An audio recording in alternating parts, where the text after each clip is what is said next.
Señor presidente, Federación Rural, señor presidente de la Sociedad Rural de Durazno,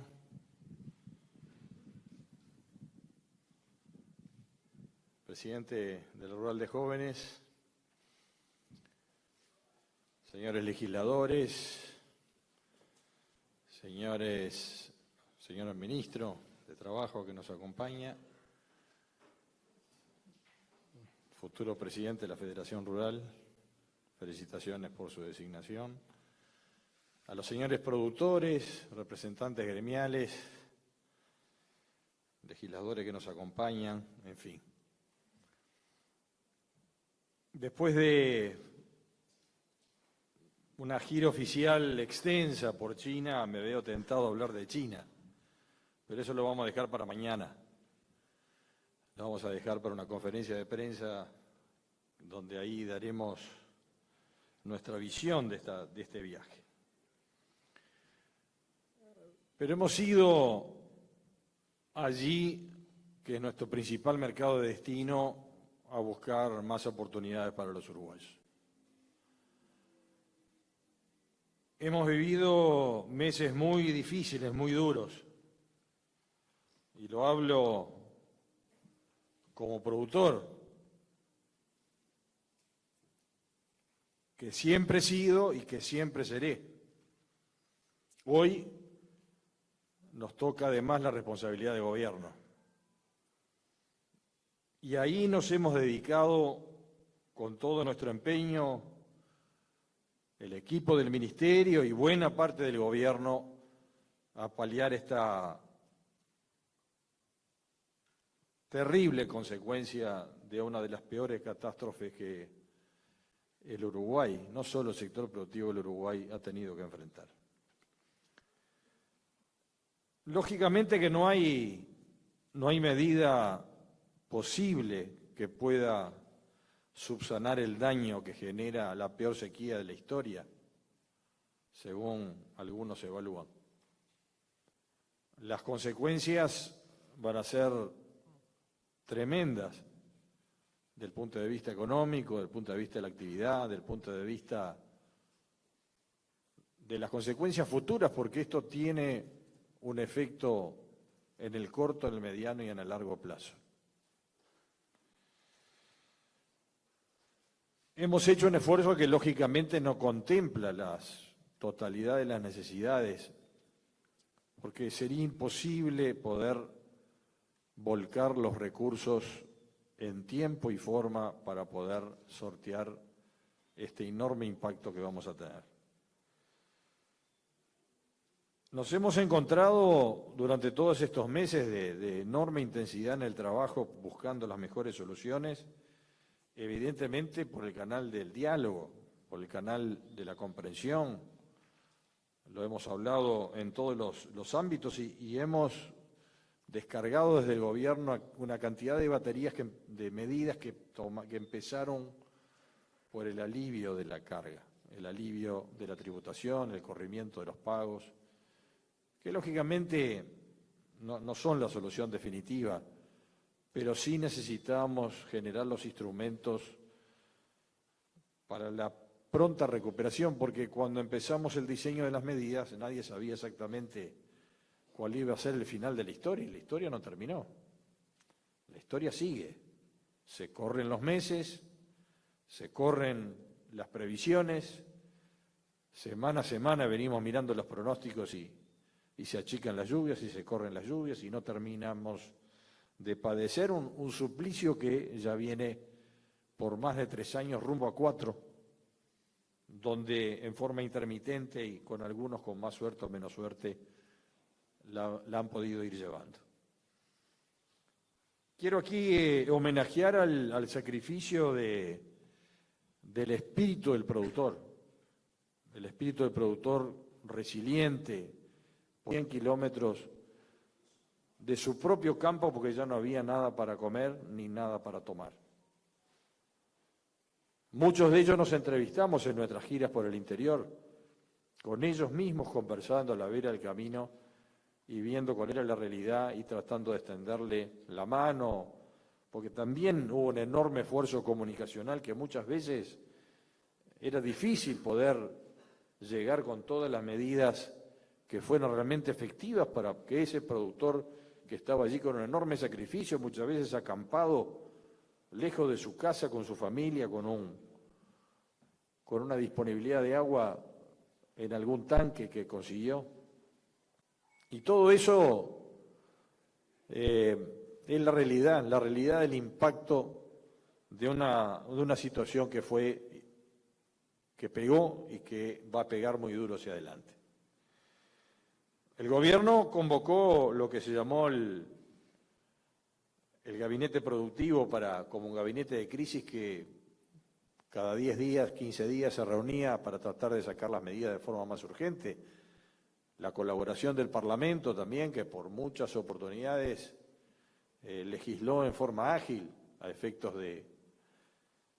generar los instrumentos de corrimiento de pago cuando alguna institución no estaba habilitada para hacerlo más allá de un determinado periodo. Y todo eso fueron medidas que se fueron acumulando a lo largo del tiempo para poder aliviar esta situación. Esto obviamente que no termina aquí. Hemos tenido un alcance de ayuda a través de los créditos subsidiados de República de Microfinanzas de enorme alcance que por miles de productores han acudido sin que, lógicamente, hubiera muchas veces los reclamos de las demoras, a partir de enero una verdadera avalancha de requerimientos que al final se ha venido respondiendo con un apoyo que le genere al productor por lo menos el ingreso necesario y que muchas veces recién en el 2025, 2026 va a tener las primeras amortizaciones y que paga realmente una tasa que no existe en el mercado, donde el Fondo Agropecuario de Emergencia subsidia la tasa. Esto no va a terminar aquí, seguramente tenemos que ir a hacer el seguimiento de cómo va a ser el invierno. Tenemos los operativos que están en curso para los microproductores, también el operativo de fardos, tratando de proveer al productor más necesitado de esta necesidad. Pero está claro que acá va a haber consecuencias porque aquel productor que la venía llevando con dificultad en función de su explotación, de su escala, de la edad del productor, esto para muchos puede ser un golpe complejo, un golpe muchas veces definitivo y que pueda llevar a alguno a tomar la decisión de dejar la actividad, sea por cuestiones de edad o por cuestiones de que no quieren recurrir a un proceso lento de recuperación que seguramente todos tenemos que encontrar.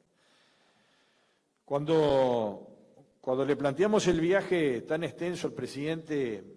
hacia China, nosotros dijimos, bueno, las medidas están en curso, el equipo sigue trabajando aquí en el Uruguay, pero nosotros tenemos que ir a buscar cosas más positivas para el Uruguay. Nosotros fuimos a una extensa gira que va a traer enormes oportunidades para el Uruguay, no porque hayamos tenido una inspiración de ir a China, porque sí es un proceso acumulativo de trabajo que ya se venía haciendo y donde hacía más de 4 años que nosotros no concurríamos a ese mercado. Y fuimos recibidos en forma excelente por un país que nos estima, que nos tiene consideración, que nos tiene un enorme respeto y que nos necesita como proveedor de alimentos, porque para ellos la cuestión de la seguridad alimentaria es estratégica, aún más que su propio aspecto de defensa, que muchos pueden pensar que es el primer objetivo que tiene China en su funcionamiento. Y Uruguay es un proveedor confiable. Uruguay es un país que no tiene un relacionamiento conflictivo en la política internacional. Y por lo tanto, todos los temas de la pandemia, los temas de la guerra, generan que a pesar que estamos muy distantes, ellos también estratégicamente quieren deslocalizar las fuentes de aprovisionamiento y el Uruguay es un país que está lejano, pero es un país confiable, que les puede asegurar lo que ellos necesitan, que es alimentar todos los días a 1.400 millones de habitantes. Vaya si es un desafío difícil. Además, con buena parte de su territorio con montañas, con regímenes pluviométricos de 400, 500 milímetros en buena parte de su región productiva. Y allí también fuimos a hablar de ellos, de la experiencia que tienen de más de 2000 años de construcciones civiles, de trasvase de canales, de generación de represas, de sistemas de riego modernos como los tienen disponibles, con los cuales vamos a firmar un convenio con un ministerio. Ellos tienen un ministerio de recursos hídricos. ¿Por qué? Porque el problema de la falta de disponibilidad de agua, sea para beber, sea para producir, es un tema milenario en China. Y por lo tanto nosotros tenemos que recurrir a quien tiene experiencia. ¿Para qué? Para tratar de tener que la próxima sequía o los próximos años, donde seguramente vendrán otras sequías como esta o más intensas, tengamos otro tipo de preparación, y para lo cual el propio presidente nos encomendó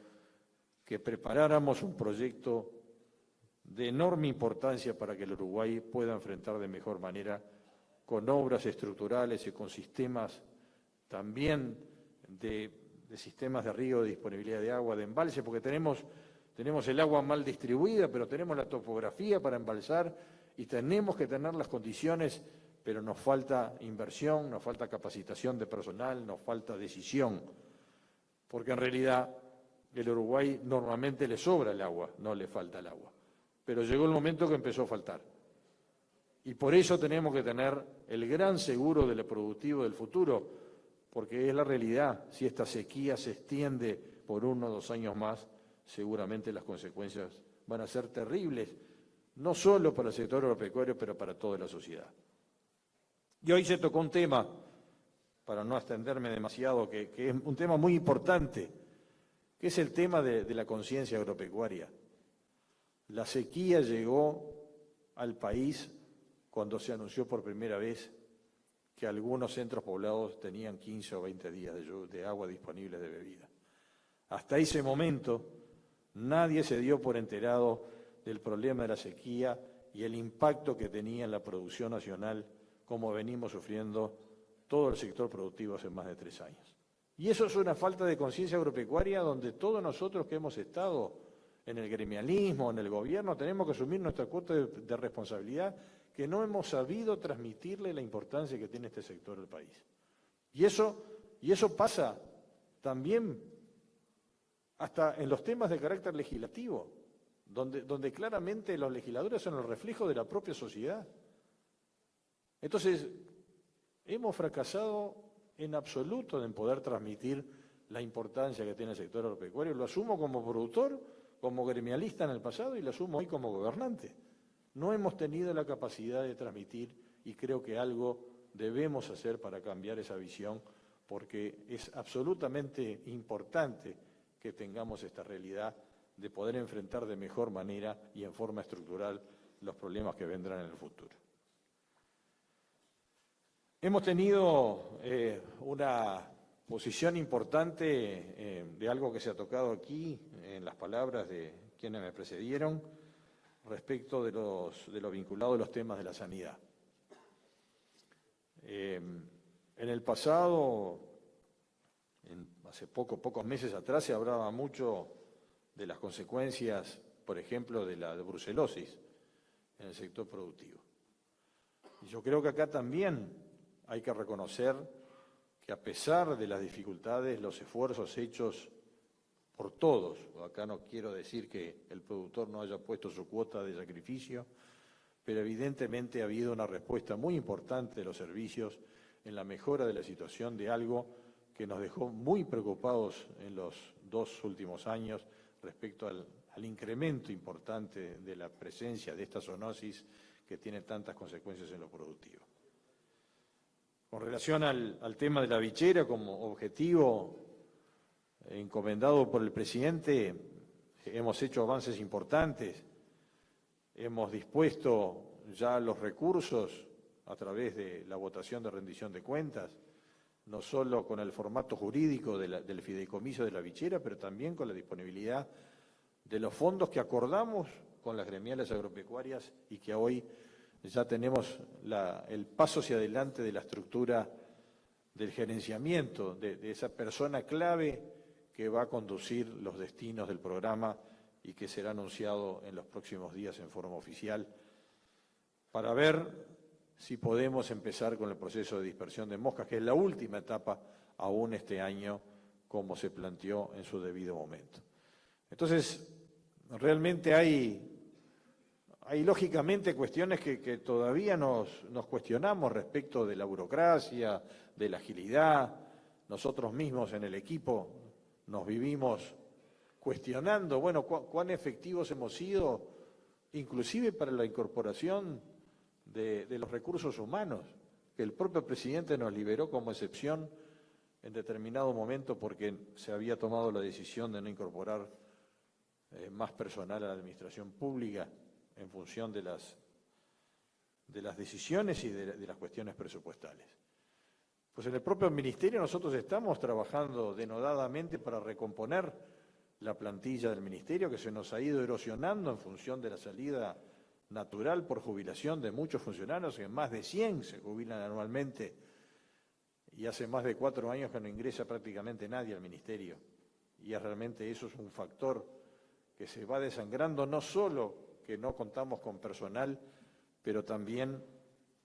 esa transferencia lógica de los funcionarios que se retiran a los nuevos se ve muy menoscabada en la medida que no tengamos la agilidad y la reposición constante del funcionariado que pueda recabar esa experiencia que se nos va dejando aquel que con justicia se retira. Pero bueno, estamos en el Uruguay y creo que hay una lucha importante por tratar de transformar esto respecto a la agilidad de los trámites que nosotros mismos sufrimos en nuestra propia intención de poder acelerar los procesos. Y eso estamos también comprometidos a la mejora para el productor en función de incorporación de sistemas electrónicos, que seguramente tendremos novedades este mismo año, y ojalá podamos venir en el próximo Congreso de la Federación para poder decírselos que hemos dado los pasos de los cuales venimos trabajando hace varios años, siendo que el Ministerio es de los que más retraso tiene en materia de digitalización. Yo quisiera aquí dar una voz de aliento y de esperanza respecto al futuro, y lo ato un poco con el viaje que recién emprendimos y que mañana informaremos a la opinión pública. El Uruguay es un país de enorme vocación productiva, es un país que tiene un enorme prestigio internacional y que es muy considerado por un proceso acumulativo de todos aquellos que nos precedieron en lo que son las estrategias de gobierno y los posicionamientos internacionales. El Uruguay es un país serio, es un país creíble, es un país que tiene la oportunidad de generar un producto sostenible, un producto diferenciado y con valor agregado del punto de vista de la Constitución, del punto de vista de la sostenibilidad de sus procesos productivos y cómo lo puede demostrar fehacientemente a través, por ejemplo, los productos ganaderos, con una gran herramienta que es muy apreciada en el exterior, que es el sistema de trazabilidad que tenemos en nuestro producto. Entonces yo creo que mañana le informaremos, va a ser muy importante seguir esta relación. Seguramente me seguirán otros ministros y el propio presidente de la República, que visitará a nuestro principal mercado para llevar adelante un proceso de alianza estratégica integral que nos coloque en una posición de relacionamiento y de intercambio comercial creciente con un mercado que es el mercado más importante en el mundo respecto a la demanda actual y futura, porque ellos también vienen en un proceso de crecimiento donde la mejora del ingreso de su población, que además es el país que históricamente ha sacado más gente de la pobreza a lo largo de toda la historia de la humanidad, es la República China, y es hoy una economía abierta que necesita proveedores seguros como los que puede proporcionar el Uruguay, y donde también ellos están atentos a las solicitudes que desde el punto de vista político nosotros hacemos, como también le hemos planteado que nos den una mano para poder colocar este enorme stock de lana gruesa que tenemos en el Uruguay y que le pesa enormemente a los productores, y que en función de la guerra comercial de China con Estados Unidos o el tema del COVID ha quedado este flujo comercial muy interrumpido y ojalá tengamos buenas respuestas al respecto. El mensaje, a pesar de las dificultades de optimismo, ustedes saben, tienen un gobierno comprometido con el sector agropecuario, que trabaja denodadamente no solo en ganadería, pero todo el equipo de gobierno para paliar esta situación. Seguramente tendremos tiempos mejores, tiempos donde los mercados van a ser más favorables. Hemos peleado denodadamente también por la apertura de los mercados comerciales y estamos en ese sentido, no solo viajando y tratando de abrirlos, no solo con China, pero con otros mercados que seguramente nos darán las mejores oportunidades para el más trabajo de la gente, para mejor de la condición de vida, en algo que no es una preocupación solo uruguaya, el problema del recambio generacional en el medio rural. Es un problema mundial, es un problema donde la atracción de la gran ciudad es irresistible y donde las condiciones de vida en el medio rural muchas veces, si bien las mejoras y los esfuerzos que se han hecho no son suficientes para generar esa necesaria atracción para que los jóvenes, y por suerte aquí los tenemos, a los jóvenes rurales y de las demás gremiales que también participan y tratan de encontrar las mejores soluciones, donde claramente el aspecto del acceso a la tierra tiene que ser un factor fundamental de la política que deberemos todos considerar y poder revisar. Muchas gracias por la oportunidad, tengan un buen día.